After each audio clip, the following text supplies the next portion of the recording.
Hello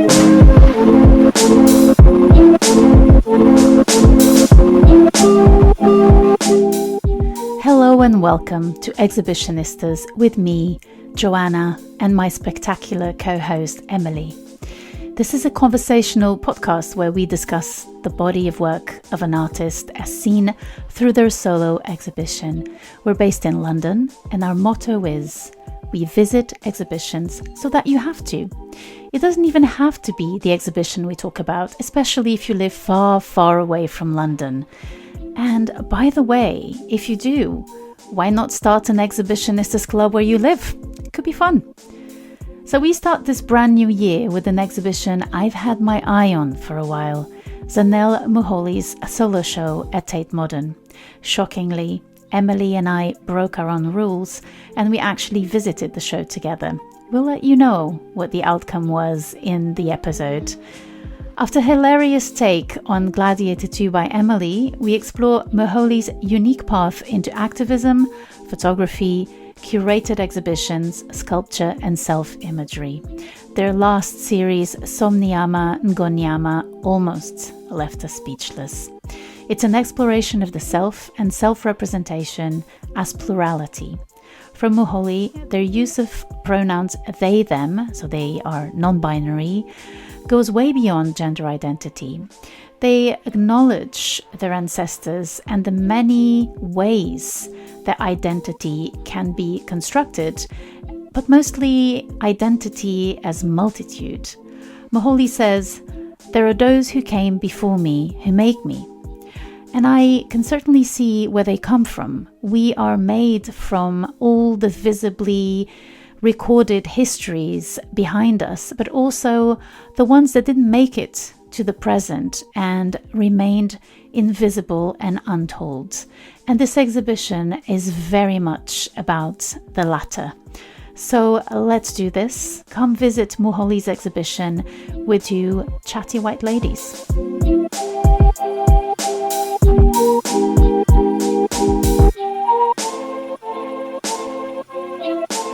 Hello and welcome back to Exhibitionistas. Emily here, art lover and exhibition goer. Thanks to all the folks who've been with us for the past 12 months. Yes, 1 year. It has been a sincere pleasure to be in your company over the past year of this podcast. And a huge warm welcome for all who are joining for the first time. If you're new here, Emily and I visit solo exhibitions so that you have to, or so that you can vicariously enjoy them through us. We share our points of view, but we also provide a bit of context and background by researching the artists. I'm Joanna, independent curator and writer and artistic director of Drawing Now Paris. It's a pleasure and a privilege to be in your eardrums. And we have a show for you today that is extra special. You might even say rule breaking. So we're going to discuss Zanele Muholi show at the Tate Modern, which is going to be around until the 26th of January. So there's lots to talk about there. But the reason it's rule breaking is that Joanna and I were there, dun dun dun, together. Shocking! I know. And it was so great. So obviously this is a first for the podcast. Usually we see them separately and we don't talk about them. We have a golden rule of not talking about them until we're here together on the podcast to sort of trade notes and perspectives. But it feels appropriate that, you know, as we're going into 1 year, that we saw the show together, which is why the podcast was born in the first place. Indeed. So, yeah, it seemed right. And for me, in many ways, it felt like a 2-for-1 deal on an exhibition because it's like I went through first on my own and then again with you, Joanna, and my mind was opening and was kind of experiencing the show anew in a very short space of time. So that was great. Likewise, I have to say it was really productive to have a chat with you. We had a chat right at the entrance because I had seen the show before and it really woke me up and it kind of excited me and tuned me into things that I thought for you would be a given. So I was surprised by what you said and we may discuss this later on, but Yeah. it was productive. Maybe we can stop doing it again. I think occasionally, yeah, we should. I think that would Occasionally. be, yeah, when we can. I think it would be really good to have the odd exhibition that we see together. So here it is, dear Here. listeners, live. We are redefining the rules. That's it. So before we get into it, Joanna, how was your week in culture? Well, not very rich in that respect, I have to say. I've been reading a few things, but for work, didn't finish them. But we did something really cool, which was to try to celebrate the winter solstice. So, I mean, in some ways, it is a cultural thing, isn't it? Mhm. Our daughter Constanza, who we interviewed for the special special episode of the festivities, Family um, edition, yeah, family edition. So she taught us about the pagan celebrations around the solstice. And so we ate a really nice meal, simple but really nice and heartwarming meal cooked by her and her brother Arthur. And nice. we told stories at the table. So what do pagans eat? I'm not very versed on that, but I do know that there's some baking, there's some bread going on. So Concha baked a bread with some dried fruits in it. Huh, nice. It was an Irish soda bake, I want to Oh, say. cool. Okay. The other thing you do is that you do a fire. So you sit around the fire, you decorate a branch or a tree, a little bit like the Christmas tree comes from there, actually. Right. So there's a lot of things going on. And obviously, we couldn't do most of them because we were too busy and everything's geared toward the 24th and the 25th, right? So we didn't manage to do much, but just the fact of being there together. We actually celebrated it on the 22nd because we Okay. couldn't do it on the 21st. We were invited to a friend's house. So winter solstice is the shortest day in the year and the longest night. And just this idea of being there at night in the dark with candlelight and just telling stories around the table is such a nice simple thing to do, just spending Mm, time together. So I hope we continue next year. It was really lovely. grounding and magical, and And you think of just like how long humans have been doing that, sitting around a fire, exchanging stories, you know? I mean, that's that's it. something that's That's it. why Yeah. it goes deep, right? I mean, Yeah. yeah. Yeah, very deep. You're right. That's exactly how it felt. So yeah, that was my little cultural moment. Oh, nice. Yeah. So I would say very rich then. It was a very rich It was culture. very rich. How about Yeah. you? What I'm curious. Not so rich, not so uplifting. I saw Gladiator II. Just like don't ask why. It's like, it's more than 2 hours long, Joanna. 2 No. more than 2 long hours plus. So I liked the first one, but then I realized I was fully half my age when that thing came out. And this got some good reviews, and Peter was keen, but it was so, so bad. Just swords endlessly clanking. You know those sword fights that just take Yes. forever? Yeah. Clank, clank, clank. Just kill each other. Just like somebody get a gun, please. I And think like, they should hire you for oh the sound God. effects next Uh, time. and just like heroic slow mo and the no when their buddy dies or whatever. And it's just a different version of the same movie. So the Russell Crowe character in this one has a wife. They're going into battle. She's a warrior. She's a warrior as well. And it's like they exchange rings before the battle. This is my ring, and for you, it will be with you forever. And this is my ring, and it will be with you forever. And I love you, wife. I love you, husband. It's just like, oh my God. So it And wasn't dialogue, you that did was, say. yeah, that was like the opening. And I was like, oh my God, I'm never going to make it. It's just humorless. It is completely, it takes itself so dead seriously for something that is so preposterous. And I mean, sorry, I just have to say, so the Colosseum, they used to flood it apparently in real life, like, and Oh, have like boats, and they would fight from the boats. Like that was a thing, wow. like that they Really? used to do in the Colosseum. In this, they had a scene where it was flooded and they had sharks in there. It's like, No, you're kidding. you went and got some seawater then? I No, mean, it was just, CGI sharks, yeah. But no. the only bright spot was Denzel Washington. Like, he was a joy to watch. He played this really kind of conniving political, kind of maneuvering guy.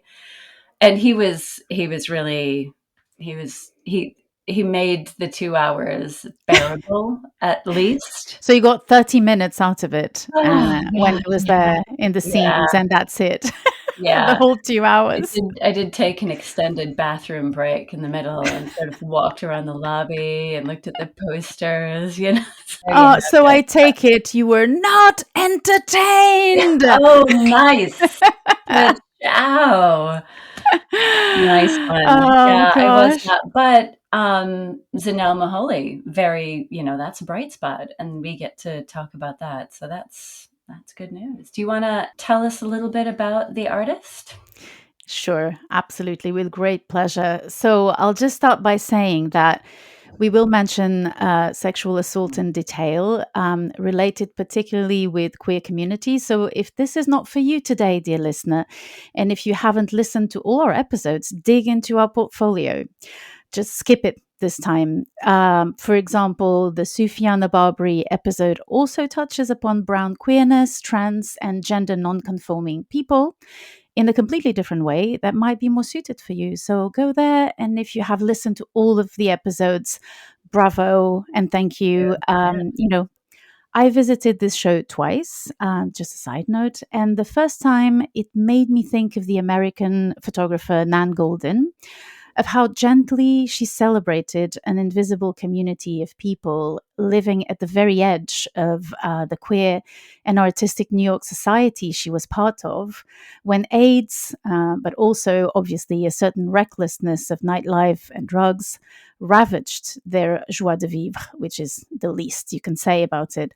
Yeah. Um, Her book, I'll Be Your Mirror, titled I'll Be Your Mirror, had the same effect on me as a young adult than Boy George had when I was a kid. Mm.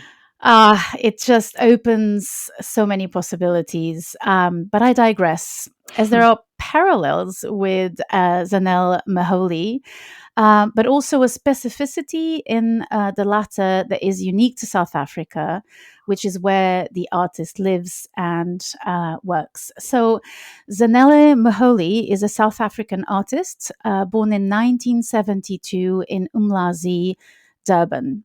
They go by the pronouns they, them, so they identify as non binary. They were the youngest of a family of 8 kids, 4 of which died. So they're now only 4. And Moholy talks about recently having had help from their sister in their artistic work as a great way of bonding. So family is really important to them. And also this idea of safe spaces, which we'll encounter in the exhibition. And also maybe the exhibition as a safe space, I think it's fair to say, right? Yeah. Um, so their mom was a domestic worker of Zulu descendants who lost her husband, the artist's father, shortly after they were born. So Moholy speaks Zulu and is very connected with the tribal history of their people, but also on a wider perspective, they recognize South Africans in general and their other languages and tribal descendances.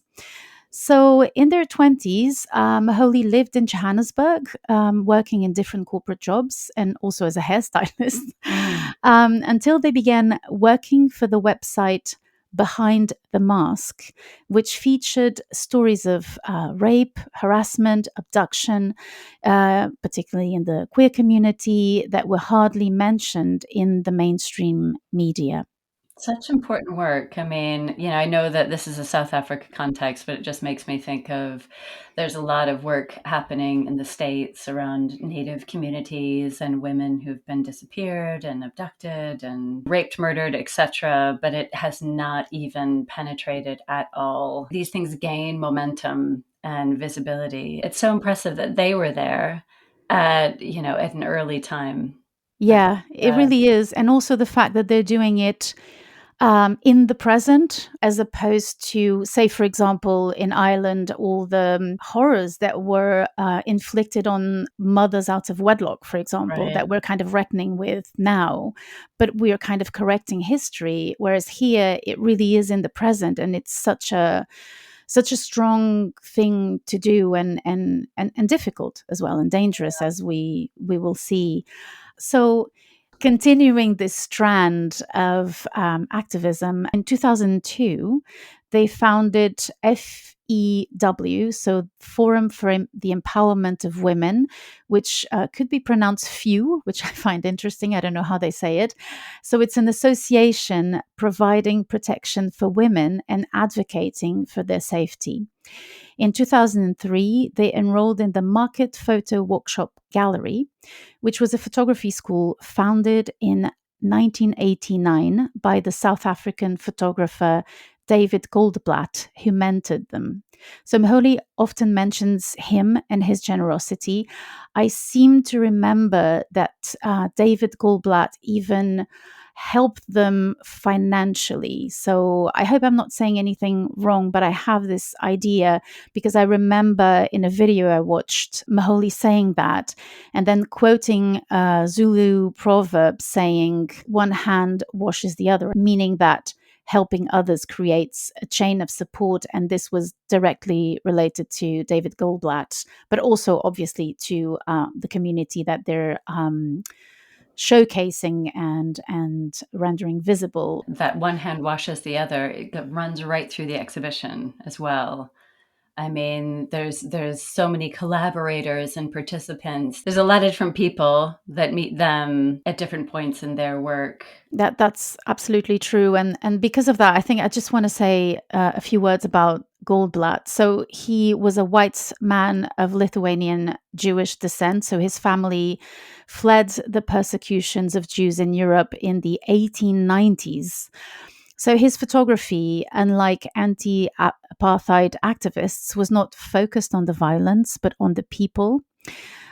He did not consider himself a social or, well, more specifically, a political fighter, but a photographer who thought really hard about the power of photography in this particular context, but also the failings of photography. So I think he was a bit criticized by his activist friends at the time for not being, let's say, overtly activists in his work.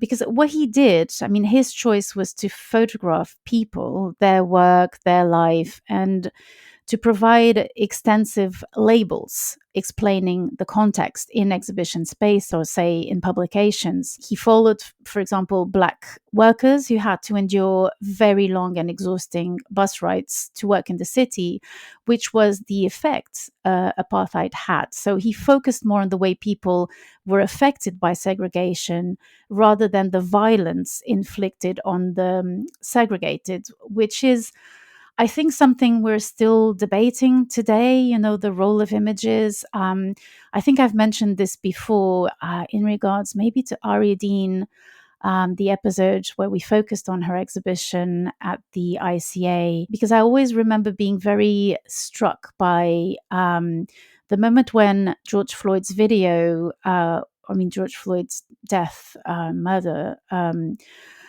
video was circulating, and I read about Black American activists complaining of quote unquote Black suffering porn, or even in academia, people talking about quote unquote racial horror porn. So, I mean, it is an ongoing debate. What do you show? How do you show? How can you inform, I guess, rather than emotionally impact in a way that is very high strung, but that perhaps easily abandoned. I don't know. So I think it's a really interesting debate, and we will see how Moholy also kind of situates themselves in this. So back to them. In 2009, they completed an MFA in documentary media at Ryerson University of Toronto in Canada. They also founded Incaniso, a non-profit organization for queer visual activism and, very importantly, media advocacy. So this is all important because, and we'll talk about this later, but the idea of visibility for communities who suffer discriminatory violence or simply occlusion is a key factor in Moholy's art. And so, in the same pivotal year, 2009, their mum died of liver cancer. And a lot of their poetic self-portrait series called Somniana Ngunyama, which means in Zulu, or Izu Zulu, which I also saw written, and I forgive me for my complete ignorance. I mentioned this because I saw this and I don't know how to say it particularly, but I'm going to go with Zulu. So it means "Hail the Dark Lioness," Love which that. is so Love that. beautiful. And it Yeah. immediately makes me think of Beyonce. I don't know why, but Oh God, yeah, totally. Yeah. immediately go there. And the series started in 2016. So in that, there are references to their mum through domestic and cleaning products, for instance. So Moholy often references mothers of queer people, praising them and advocating for their recognition and education. This is going to be a big biographical leap because throughout the exhibition, we will go back and we will go in detail into other moments of their life. So I'll just want to say that in 2022, they created the Moholy Art Institute, providing teaching through grants and stipends for students coming from all over South Africa in Cape Town. So in regards to the career they've had so far, so they show their work since 2004 all over the world, including the Documenta 13, the South African Pavilion at the 55th Venice Biennale and the 29th Sao Paulo Biennale, amongst many other exhibitions. Recently, I'm saying this because I know we have quite a few listeners in France. They show their work at the MEP, Maison Européenne de la Photographie, so European Center for Photography in Paris. And their work is in major collections across the world, such as MoMA, Guggenheim, etc. They have had a really remarkable career, as you say. Yeah.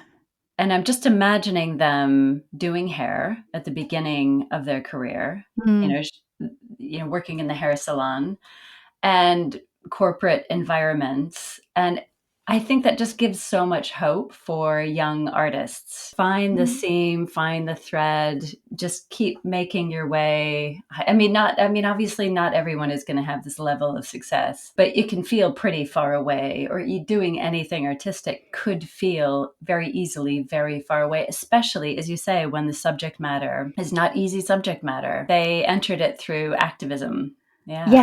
Yes. Yeah, totally right. And it's so beautiful when I was reading their biography and looking at this Behind the Mask website, right? That kind of was the entrance into the art world. So you can always go in through so many aspects. So yeah, thank you for saying that. It's really important. And success, what is that? It's not being at the Tate particularly. It's just being able to show your work. And that's, the beauty of this story. Emily, you will take us through the exhibition. So I'll just introduce a few key notions now.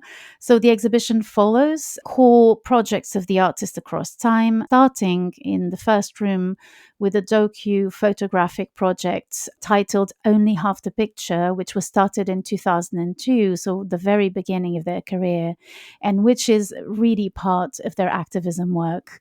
And the considerable focus of this room and piece is on survivors of what is called corrective rape, which is a form of violence on lesbians under the pretext of healing them from, healing them, I say that's really with inverted commas, from their lesbianism through forced intercourse. So quite a terrifying prospect that is documented in a very specific way that Emily will talk about for sure. So this project marks a start of a career where I think that's one of the things that's really also interesting in this artist, where each medium is at the service of a purpose. And Moholy talks about an agenda, which is sometimes a word used against wokeism, I guess. And I think it's quite funny to just say, yeah, I do have an agenda. I think that's Yeah. amazing. Yeah.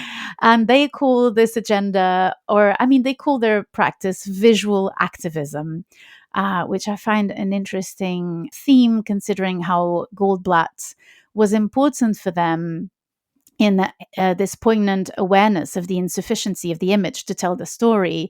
Thus, the title of this first series that we see in the exhibition, Only Half the Picture, and also the documentation, the titles, and the texts accompanying the works. However, and this is a big change in comparison to their mentor, Moholy does bear witness, but from the inside, as they are part of the LGBTQIA plus community they speak for, and also place themselves in the diverse fabric that constitutes it. So at the entrance of the show, there's a simple sentence that speaks volumes about Moholy's modus operandi, which says, quote, "Nobody can tell our story better than ourselves," unquote. Mm-hmm. So, Emily, you brought up when we met, so just you kind of revealing the conversation we had when we started talking about the exhibition. You talked about your relationship with activism, and I am not an activist. I've participated in ecological, let's say, activism, occasionally, but I'm not an activist per se. You have much more experience in that, and you had a take on it, and I was really interested in asking you about it. Can you share your views a little bit, or what we discussed about, where you come from? Yeah, no, totally. I mean, and my activist kind of days are more behind me than they are in the present, but used to work on, campaigns, issue campaigns and elections and such, and was pretty involved in my earlier career. But I think, that activists' art has is a bit of a clash for me in Hmm. my mind. Hmm. And, you know, because of that agenda piece. And, activism is trying to take you somewhere. It is persuading, it is documenting, it is telling a story that is trying to lead you somewhere. When I've done activism on affordable housing, for example, we want to highlight the fact that there's a drastic, underservicing of affordable housing. And we want people to care, and we want people to see what we're doing, and we want them to then take action. And I know that, in this realm, sort of visual activism could be something different than writing a legislator about a certain issue, which is kind of what we were aiming for. The activism is trying to take you somewhere. And art is, artistry is like, hey, open up your imagination. I'll open up mine, and let's see what happens. There's an exchange that happens within that feels freer and potentially even more impactful than look at this thing. So I went in feeling like, I don't know, I'm not sure I'm gonna like it. I Mm. mean, the images are beautiful.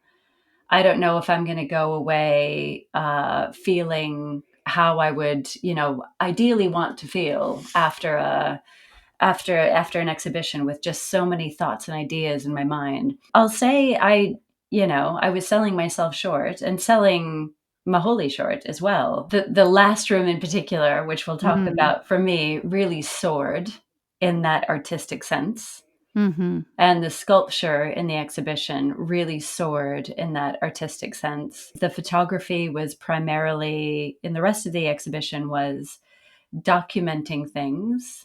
But yeah, really enriching nonetheless. Mm. Yeah, that it's well, thank you for that, because it is an ongoing debate. You'll have to tell me. You're the expert.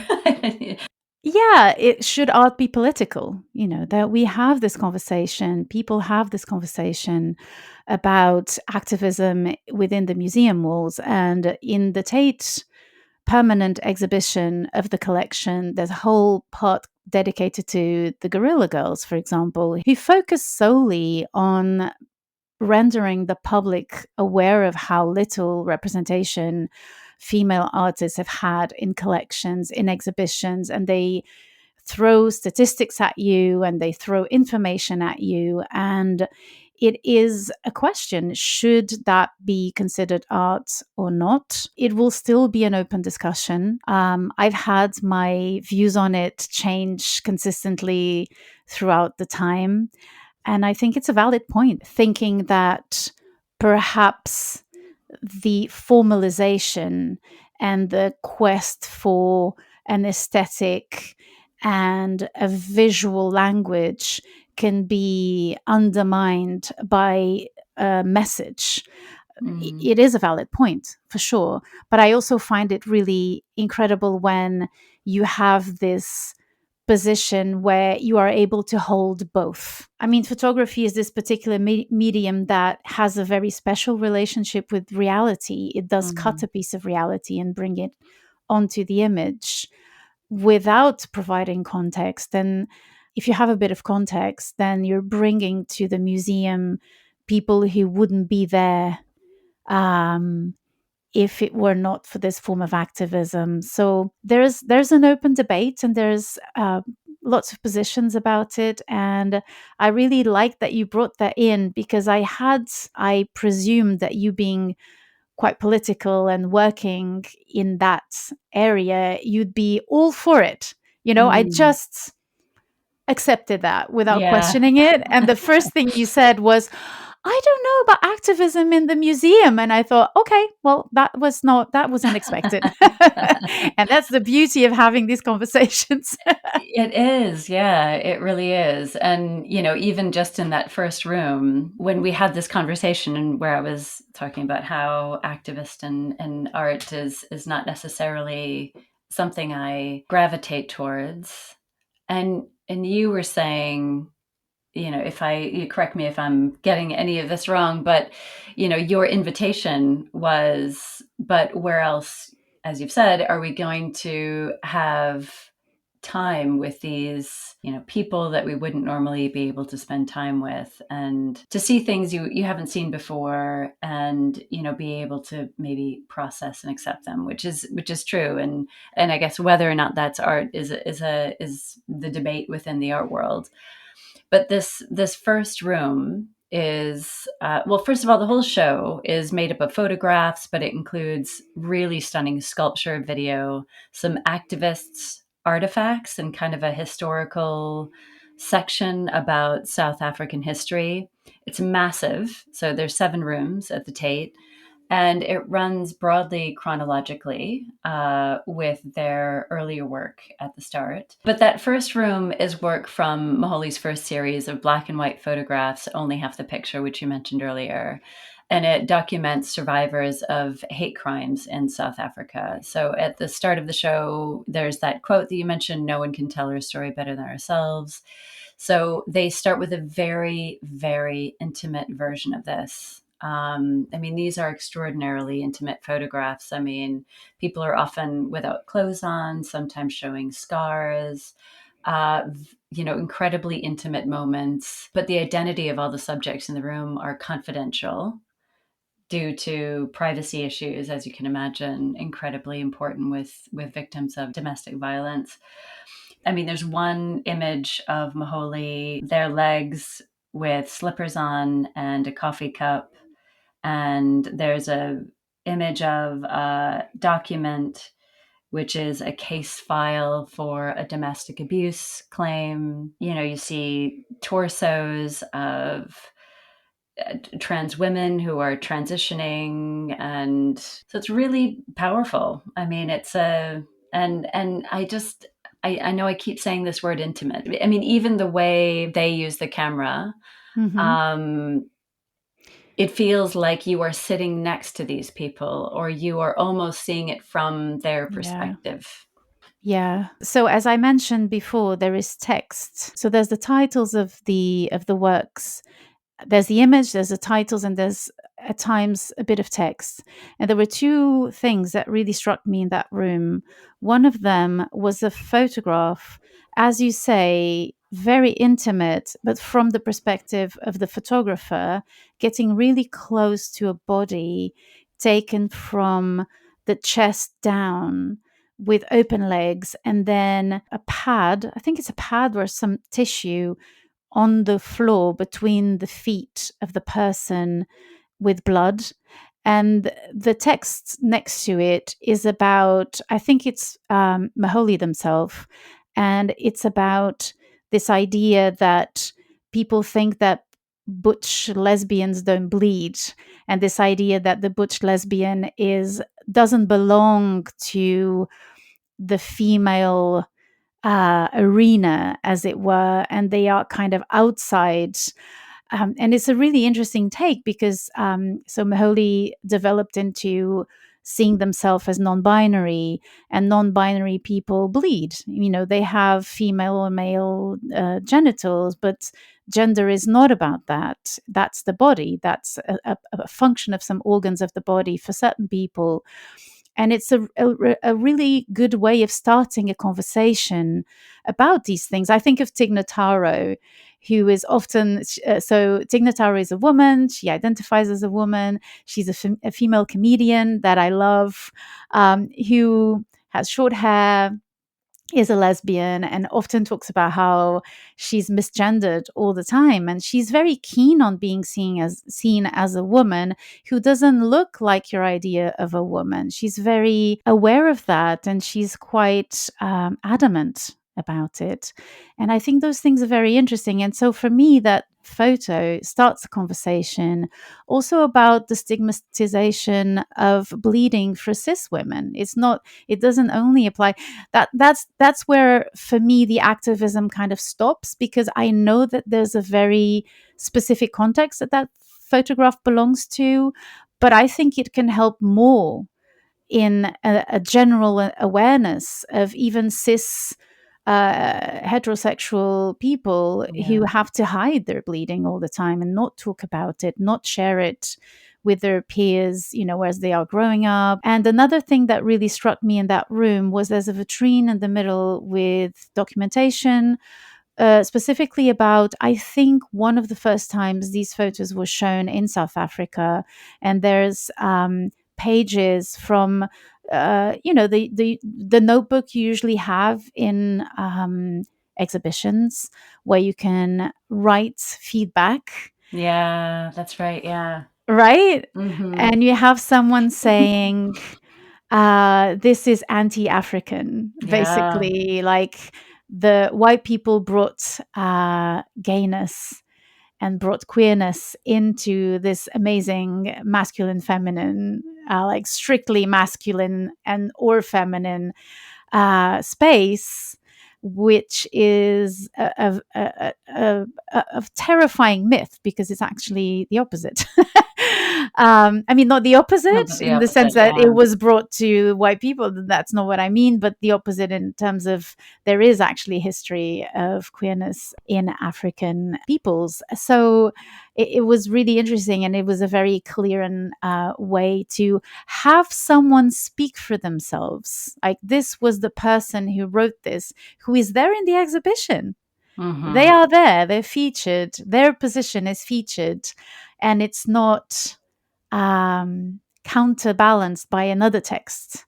It's just the whole exhibition kind of is talking to what that person's saying. So I thought there was a very strong room in that sense. Yeah, and that notion of debunking that myth is a big one for Moholy. I mean, that's mentioned in another room as well, in the being room, which we'll talk about. But we've dipped our toe into the exhibition. Why don't we take a quick break, get a cuppa, come back and explore the rest of this really, really magnificent exhibition. I'm getting a strong coffee. Thank you so much. And we'll see you in a bit.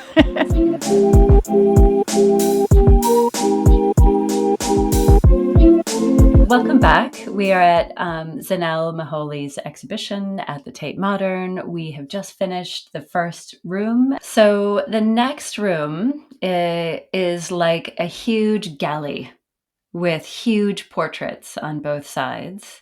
And this is their Faces and Phases series. So according to the text, faces refers to the person being photographed. They worked with several people over a long period of time, and this is essential to their work. Is this collaboration and participation. They never call their subjects subjects. They are participants in the work. So phases refers to a transition from one stage of sexuality or gender expression and identity to another.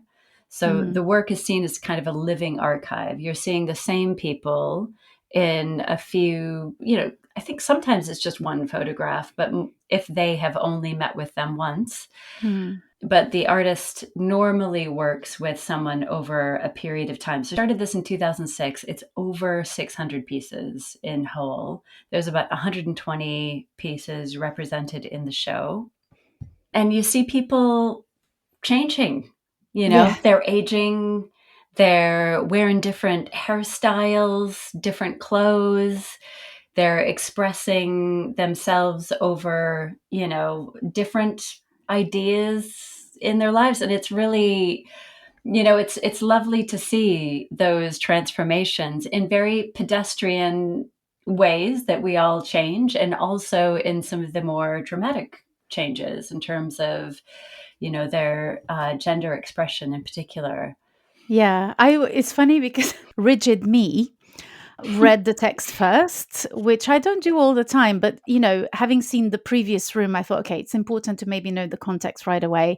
And the text is very prominent, and it's part of the installation and their exhibition. So, I thought it was the thing to do. And so I read the text, and then I was like, okay, great. Turn to the photographs. It's a big, two very long walls filled with portraits. And I started looking and thinking, I'm going to see this progression, this visual explanation, almost kind of a visual advocating for the freeing of identity and self-expression. But the way it's installed, you don't have a beginning and an end for each person photographed. So I was a bit disturbed by that. As I told you before, so I went twice. So the first time I went there, I was really troubled by that display. And I asked myself a lot of questions because I couldn't recognize anyone. I was unsure. Because to me, there were single portraits of very different people. You can trace back the Zanele somewhere there, and you recognize them really well. They have this incredible face, an incredible presence. And then you can recognize a few people. And I just thought, how weird that you can't. Do I have face blindness? I was asking myself lots of questions. And I also, probably if you listen to the episode about Daido Moriyama, that I have some misgivings with photography, particularly with portraiture. Yeah. I find that it often feels like butterflies pinned onto a surface and then framed. I have a hard time with that. There's this idea that somehow your surface, your skin, your appearance, the shape of your eyes says stuff about you. And I'm so against that idea of, being too visual about people and personalities and what they stand for. And the second time I went with you, so you helped me through the process, and you made me understand that it was actually really beautiful to lose the thread and to understand that we are all together. We're kind of intertwined, and maybe I'm you and maybe you're me. I mean, that's how I read it the second time around. And maybe we are all kind of connected and not just these identities, which is what anti-woke, I mean, just saying this for lack of better expressions, people are, saying like, oh, you're so focused on yourself, you're self-identifying, and, you're being so egotistic. And here it's just saying, no, we're just a fabric Yeah. of togetherness. And of course, we have our own personal histories and we have our own specificities, but we're also part of this fabric, of this huge net around the world, but also very locally in this space. So I also learned in the exhibition that after the apartheid, South Africa had really progressive laws regarding same-sex marriage and the recognition of queerness. They were the fifth country, I think, to recognize same-sex marriage. However, it's also the country that has the most violence, queer hate crimes. So there's a big discrepancy between the law and the social reality. Right. So it's even more courageous, I think, to be out there and to have a Sure. portrait in that context of yourself as, framed in such a way. So that was my journey in that Yeah. room. Yeah. No, I hear you. Sorry, it was too long. Not at all. Not at all. I mean, I think, yeah, portraiture can leave me a little flat as well. And, but I think, kind of sitting with it, and what you said, I think, is something I came away with too, was just the courageousness and the context within which these portraits are being taken is enormous. I mean, they have South Africa as a through line Yeah, in their entire totally. in their entire exhibition and their work. But the fact that you can see, a bit of a journey that some of these folks are taking is really phenomenal. And I think, looking at that as a heterosexual white woman who has not had to think about so much about their sexuality, about my gender orientation, because the entire world was like, you know what, you're cool. Yeah, that's true. I mean, I didn't, that sort of mirror, I didn't have to do the hard looking and really cultivate that for myself. And it was, which I think we should. I mean, I think there's so much there to explore, about one's sexuality and gender identification, even if you are someone who sort of, like me, identifies with the status quo more or less. I mean, I think of this all the time. It's like, I'm a heterosexual woman, therefore I'm attracted to men, but really there are so few men I am attracted to. I mean, like, if you really think about it, Word.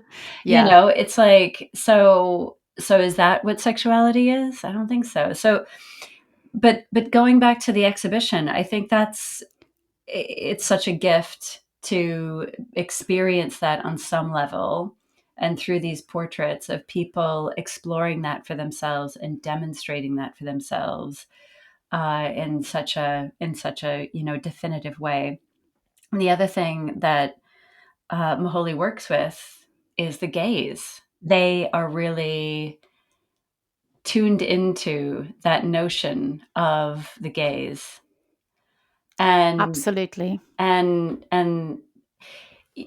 when I was looking at the images, they are all really confident. They are all looking back at me with a clarity, and not confrontation, but a real conviction about who they are. There's maybe one or two that look a little bit timid in their countenance, but that feels very intended. I Absolutely. don't think you could get that sort of feeling of, here I am and this is it, and go ahead and have a look.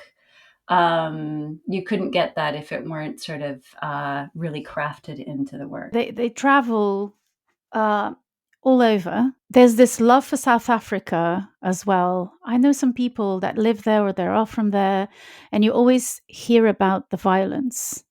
and you always hear about, especially Joburg, Johannesburg, as being like having areas where you can't go. What's beautiful about these videos is that so Moholy goes everywhere, and they work with the people that are photographed in a way that is very collaborative and affirmative. And there's this notion of going towards people that found their safe space as well. And there's never this idea of fear of violence. And it's an incredible work behind the camera that takes place. And I also like, with all the reticence I have with photography, I also like this idea that sometimes I think of the exhibition as just the place where the artwork lands for a certain time, but the artworks and the art projects have a life of their own outside of the exhibition space and will continue to have a life of their own outside of the exhibition space. And I think you feel that really well in this exhibition. Yeah, no, that's a good point because it is so place-based. Their context is South Africa. And we'll go further into different places. And there's a real evolution of place that happens throughout the exhibition itself, which we definitely will talk about. But I think that's right. I think there's such a feeling of place throughout it that it's hard to you can't pull that apart from the work, and you can imagine it naturally living in in other places. So yeah, no, I think that's really true. I hadn't thought about that as I was walking through it, but I think you're absolutely right, that aliveness that it has beyond the Tate. So the portrait room leads to a room that's entitled Being. It depicts couples in everyday acts of intimacy between some lovers, between friends. And these are really beautiful images. I mean, again, very intimate, like the first room, but where the first room is, documenting survivors, this is much more kind of positive and loving and in a very natural way. So the artist is keen to dispel this myth, as you mentioned, that persisted, that colonialism brought homosexuality to Africa and it didn't exist before then. When in fact, there was even a story in the text about certain people that were celebrated that could, like a woman in certain tribes that would have many wives, I Yeah. mean, and that this is part of the folklore. And so the images you see are really stunning. Vaseline on the lens and some to make a very kind of a blurred effect, and there's kind of intimate shots in a bedroom setting. There's just like kind of people being together and touching in a friendly or intimate way, bathing or kissing, and it's just really heartwarming. And there is a giant sculpture of the full anatomy of a clitoris in the room as well, which is truly yeah, which is great. Which is a joy. Yeah, It's such a totally. joy. It looks like a bird Yeah. a Yeah, little it kind of bit. does. It kind of does. There's a hole in the middle, like really circular and perfect. Yep. And you can go around it. There's some flaps, and it's bronze. So it's uber heavy, Yeah. but it doesn't feel heavy at all. It just feels like it's going to flap its wings and fly somewhere in orgasmic vibration. Yeah, totally. Oh my God. And it's black and gold, Yeah. and you can walk all the way around it and really, get close to it. And it kind of has 4 points that meet the ground. And it looks like it might just like crawl away. Yeah. It might just get up and like move to another room, go check another room out or something. They are such a talented photographer, and yet then can produce something like that. Such a really remarkable. talent. Such a talent. And Yeah. such a leap. In literature, you're always reading about the female genitals as a whole, as Yeah. a whole to be like a void, right? To be Right. penetrated or entered. And here there's a whole consistency. And even just like the clitoris is often thought of as one small point. And Yes. it's, this is really showing the full anatomy of it, of a much more complex organism. Yeah. The nerve Yeah. ending that is kind of rhizomatic. And so, yeah, it's great. So Yeah. moving on to the next room after this joyful Yeah. discovery. And then now we get into a section that's called queering public space. So the artist is showing images of transgender women, gay men, gender nonconforming people in places. Intersex people. Yeah, and these are people who are on the beach. They're on, kind of Constitution Hill, I think was a kind of a famous place in Joburg where some of the images were taken. But the point is that people are they're kind of full expression of themselves, really beautiful. Some of the shots using sort of sweeping fabric and reflections, and so the artistry of the photography is great. It's bringing the expression of gender nonconformity and in all of its arrays to the public sphere, which is cool. And the bit I might like the most is the giant image that covers one entire wall that's taken at the beach, and it's maybe like a dozen transgender women in bathing suits on their knees, kind of in a half horseshoe shape, getting their picture taken. And most of the beach is packed with people. It's absolutely packed with people. And most people are just sort of unawares and are doing their thing. But there's a few people that are sort of walking by or are nearer that are having a little second glance. And some of them are just like, oh, wow, that. And some people have a bit more curiosity washed across their face. But yeah, it's a great image. And in the middle, Yeah. there is a beautiful sculpture of a person lying down on the ground with a blanket over them and two bolsters under their head. Are they sleeping? I think they might be sleeping. But I Um, liked the I have the image notion. here. Wait, they are sleeping, Yeah. And I just and love it's that. Zanele Muholi themselves because they have Great. such a distinctive face, so you can see it's them. The sculpture is bronze again. So they say that they use bronze because I was really curious about that. I was like, why? Why? Because these pictures in this room all have people who improvise, construct, build their outfits through found objects, not found objects, but objects that wouldn't be used for clothing. So there's this kind of tradition of drag queens, particularly, to make their garments from what they can find. Why sculpture in such a traditional, especially when you're looking at this kind of improvised, makeshift Mm, aesthetic? Why bronze? It's such a traditional European language and material. And so they say that they use bronze because they want to make sure that these queer images are not going to go anywhere and they're going to last mm, forever and they're going to be in history. And suddenly, by hearing that, I remembered all these texts that I've read about people complaining about the lack of archives. So I found that really interesting because, again, it's working in the present to make sure that in the future, history will be constructed differently. So that's really interesting as well, yeah. I think. And I heard that they wanted bronze to match some of the European statues that are bronze, like think of Trafalgar Mm. Square, think of, any square in Europe.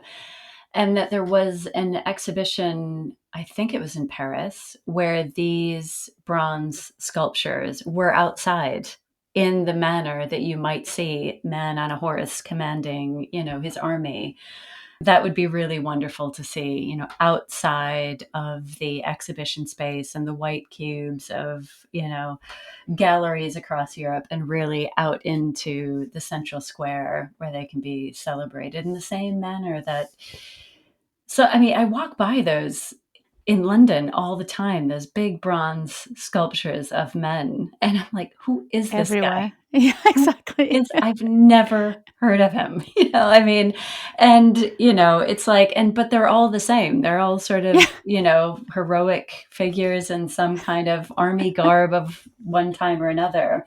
And fine, they did important things. But, other people, it would be great to see other versions of that. Someone put on Instagram, like, who is great enough to be immortalized in stone or bronze? I think no one. Maybe Yeah. shall we stop doing this? Yeah. And it was an interesting take, but I cannot not tell the story of an Angolan artist called Kilwanji Kia Henda. And he did something amazing, which was that in Luanda, I think it's Luanda in Angola, there's this empty plinth where a sculpture of some Portuguese historical figure was portrayed by a statue there. And so it was taken down after the independence of Angola. So he did a whole project over there, which was to invite people to, I think, spoken word people of queer communities, but not only, to take the plinth and perform on the plinth. And I thought it was such a beautiful idea, which is this: you are a temporary sculpture while you're still alive. And then you go about your life, and you are imperfect for sure. But what you do and what you perform is the important thing about you. It's your Yeah. action. And I thought that was so interesting. And now we're looking at these bronze sculptures of the artists themselves. So again, self expression, Mm-hmm. which is not about being heroic. Great. So the next room we have is called Brave Beauties. And so we've gone from a public space to a curated audience space. So in this room, there's a lot of uh, pageant holders, people who've been part of beauty pageants and they have the sashes, or people who are replicating poses from like a fashion magazine cover, in a swimsuit, knee high in the water, that kind of thing. And so you're going from, the places where people might be around and might be looking at you, to you have an audience here in these images. And I love a beauty queen.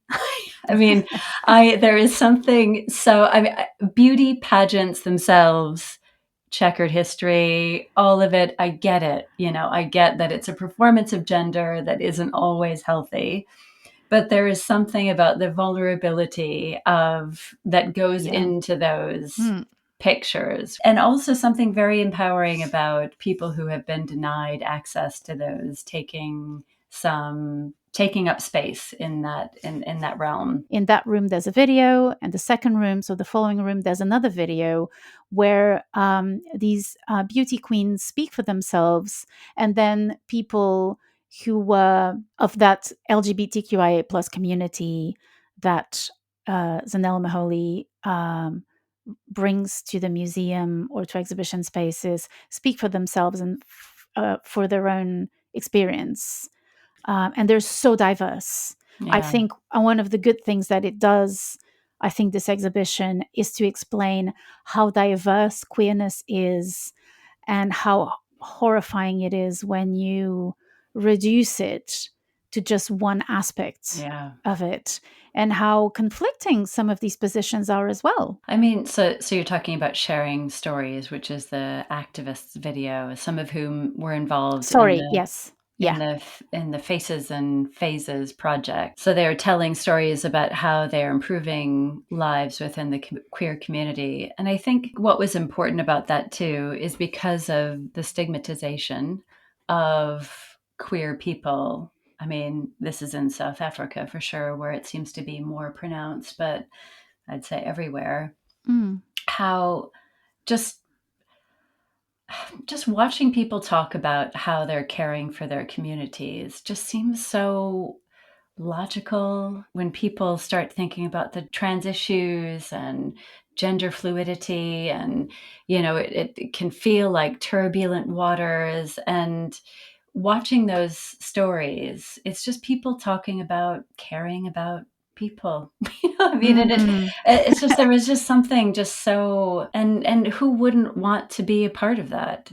And yeah, so I mean, they're just regular videos, literally camera on, a person from the shoulders up talking primarily. And it was just so relatable on just Yeah. a regular human level that Yeah. I found really nice. And it positions yourself in the role of the listener, which is Yeah. something that is not happening a lot nowadays. To just Mhm. listen to experiences and just maybe pay attention and realize that they're not your experience. You don't have to understand everything, but understand in the sense that, like, partake in whatever that experience is, but you can Mhm. accept it as it being a possibility just by listening, just by paying Yeah. attention. And because I think it also positions the spectator into this network of caring. As I was reaching this point, the first time I went, I started looking at people around me and thinking, oh, Mm. what are these people thinking about this? There was this feeling of we're all here kind of listening and Yeah. and looking and watching, and also in this context of beauty. I think there's also this idea of beauty that is being questioned. The restricted notion we have, and when I say we, all societies in different ways have of beauty, which is such a constricted and small space Mm. where only, 2% of the population can fit. And here suddenly it's like it's being opened up and extended. And the fact that they were a hairstylist at some point made me think of a story I read. I think it was in the New Yorker. I don't know in what context, but it was this person who had been a makeup artist in this shop in a shopping center where they, people come and they can be made up. And they were saying by doing that and spending so much time on people's faces, I ended up by the time I had to spend with them to find everyone utterly beautiful. Mm. And I just thought, wow, that's what I felt in this exhibition, the following room, Okay. right? So here we go. The Because explosion. this is where a gear shift happens. And yeah, it absolutely unfolds into a new territory. So, as we've talked about, the nature of the exhibition thus far has been helping the viewer enter into worlds and view things they might have not seen before. But it has a documentary thread through it. Mhm. In this last, well, second to last room, technically, the artist explodes into, to my mind, a place where they are like, go where your mind and imagination are going to take you. They're not trying to show you something you wouldn't see before. It's their own history and deep psyche Mhm. being expressed.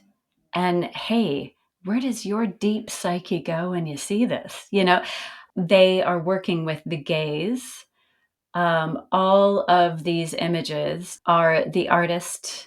They are painted in a really dark skin tone, Mm. much darker than their own.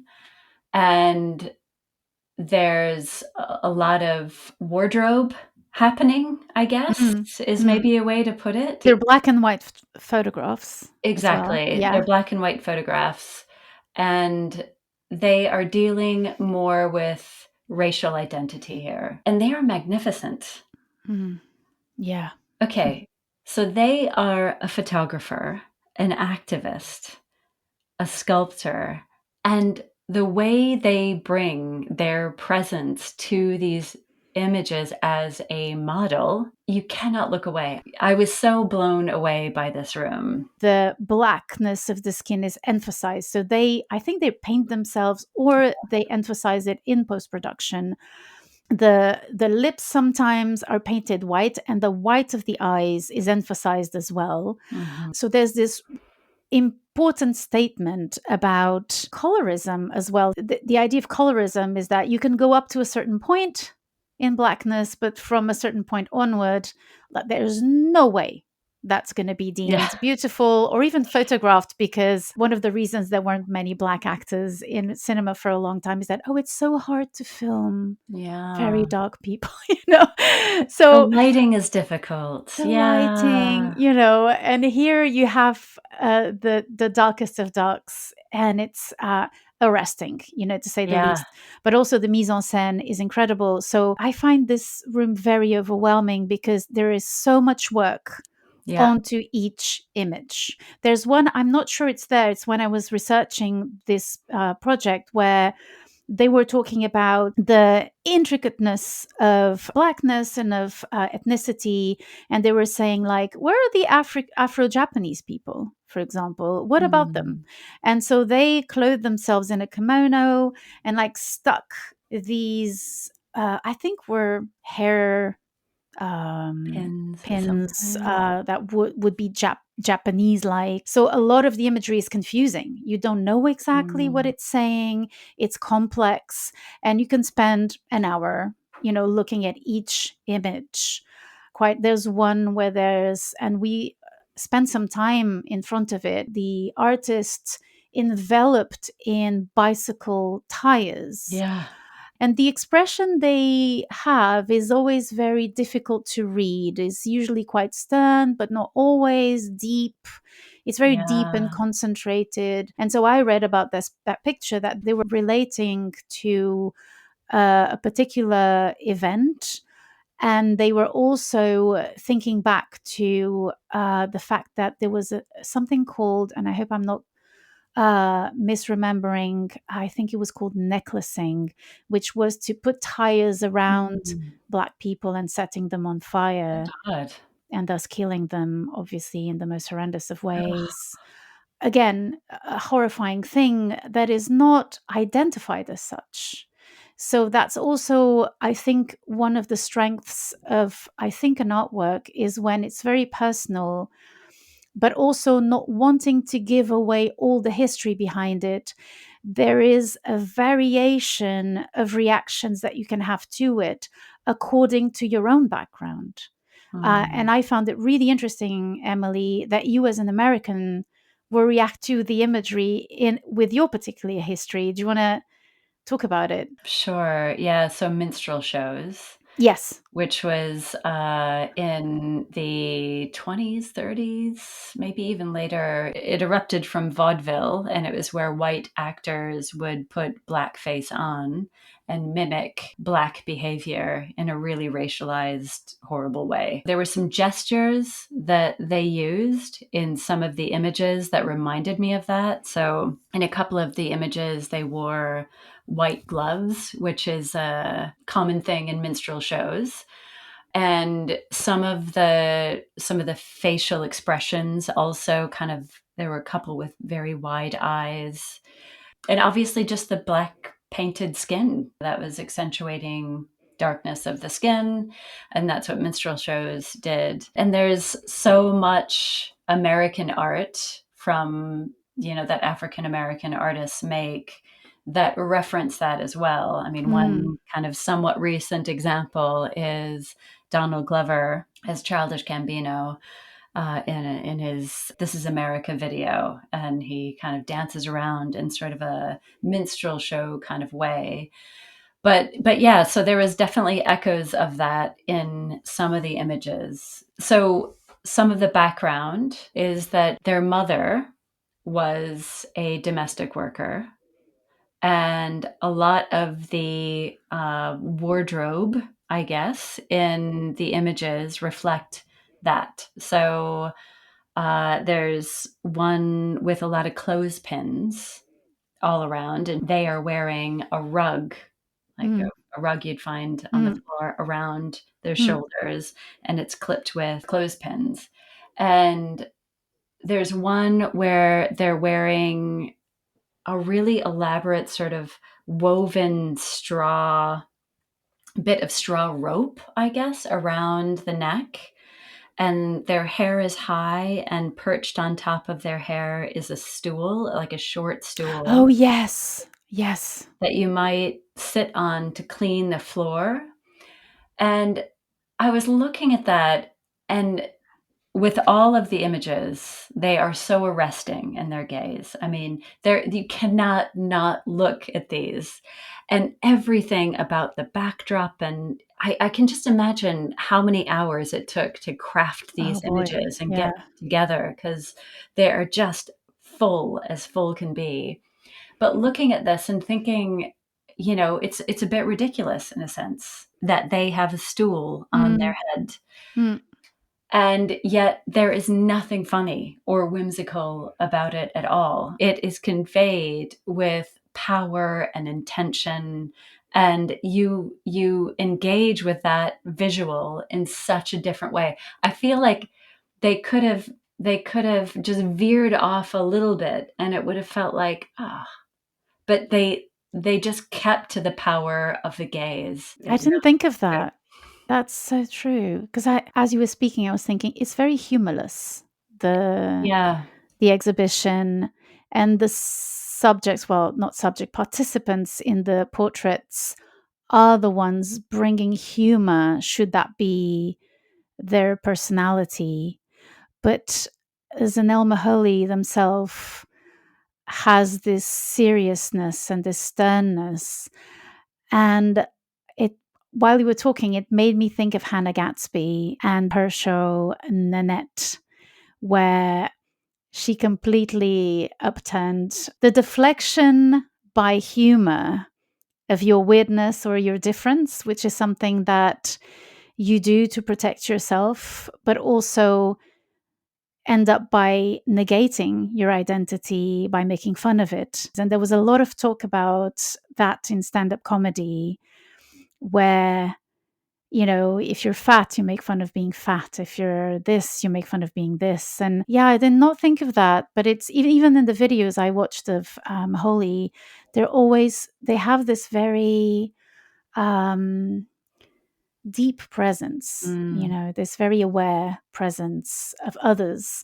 And that's one of the reasons that they decided to do self-portraiture, because they said in this process of caring for others, you end up kind of like not including yourself in there. yeah. And it's a way of including themselves and kind of looking inward and to their own history and how it kind of resonates with whatever's happening in the world. And so that's kind of the missing point. And as you say, I agree, it is the strong point of the exhibition, because there's this point where also like the sculptures, where suddenly there's this sublimation of an aesthetic, a language that is being Mm, created in front of your eyes. And photography has that very moving thing when it's when there's a mise en scène, which is that that the person picked those elements very carefully, put them on, took some time, put on yeah. the makeup, and kind of like took this whole time to get to that point. Yeah, yeah,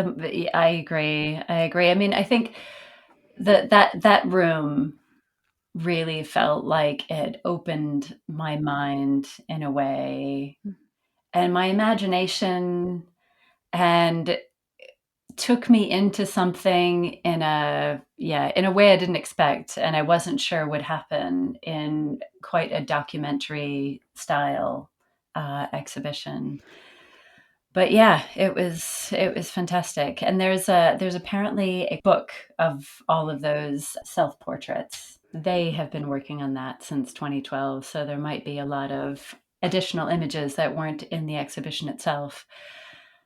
Yeah. So yeah, I'm here for it. So I propose that we wrap this up. This Yeah. was really enjoyable, but I have one last question for you, Emily, Okay. which is, what was your highlight of Exhibitionistas during 2024? Because it's the only year we've existed, but it's been a whole year. On the 27th of January, I think, will be a Mm. whole year. So if you had to pick one thing, Ooh. what would be your highlight? So one thing. I'm so sorry. I put you on the spot. Yeah, boy.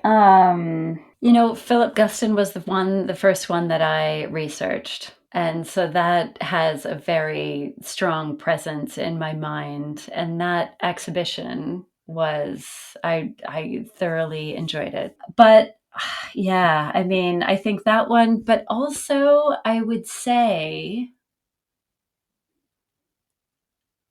Zainab Salah. Oh, She did something for me. I mean, there was just something, it's funny looking back, I was quite ill and didn't know it and was tired all the time and was looking at her images of, peacefulness and rest and, the cat on the carpet. And I was like, oh, you could just take a nap down there. And so I remember it being something that was probably speaking to me in a way that I didn't even understand at the time. She's at David Svana's gallery. Turner. Yeah, exactly. Now back at you, girl. Which one? Oh, Which? damn. Oh, sorry. I was so focused on asking you the question that I didn't think that I would have to answer it. Oh, gosh. Highlight of 2024. When I look back, what comes to mind immediately? That's a good exercise. I think Yoko Ono Right. was a big one for me. It was a powerful experience as an exhibition. It was really great to find out more about someone I had so many wrong ideas about. Yeah. I had listened to a podcast about her, so I knew about a little bit more about her, but it wasn't focused on the artwork.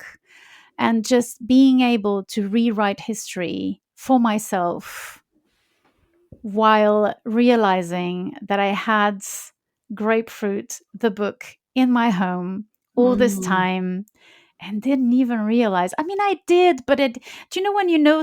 I love the feeling that the podcast gives me of knowing something that actually I didn't know. Mm. And then really spending time with it and finally assimilating it, because you have a lot of data in your head, but spending time with certain things and choosing a specific angle on them really brings them home and makes you assimilate things that you didn't otherwise. And I also love Daido Moriyama's because Oh, hello. That's unexpected. I love the feeling of making an effort to go beyond my likes and dislikes, and that was a huge one, and it was the first time. So yeah, that was a big one for me, where I also kind of like put into practice this principle of being very open, and even if it's not something that emotionally works 100% for me and Yeah. is my personal fold, let's say, like the way I'm made and the thing that I will be drawn to, I loved opening myself up to a context, to a story, to something behind it. Yeah. That was that was really powerful. This is the great thing about exhibitions, is it not? It's like somebody you think you know, and you can reorient yourself to them, like Yoko Ono or maybe even Mike Kelly. But then also, it's like somebody you don't know that sort of reorients things inside your own heart and mind and psyche and spirit. Yeah, there's nothing else quite like it. There isn't. Absolutely. So that said, it's time to wrap up. Thank you so much, Emily. Thank you for this This is the first episode of 2025. Here's hoping for well, surprising is going to be 2025. We know that now since 2020. Nothing, no Yeah. year is like the previous in this decade. But here's hoping that we'll have some incredibly exciting episodes. I know we will. Thank you all for listening. Thank you for sticking with us. Here's to another year of Exhibitionistas. Exactly. Happy New Year, everyone. And Happy New Year, Joanna. You too. And we'll see you soon. Thanks so much. See you soon. Bye-bye. Bye.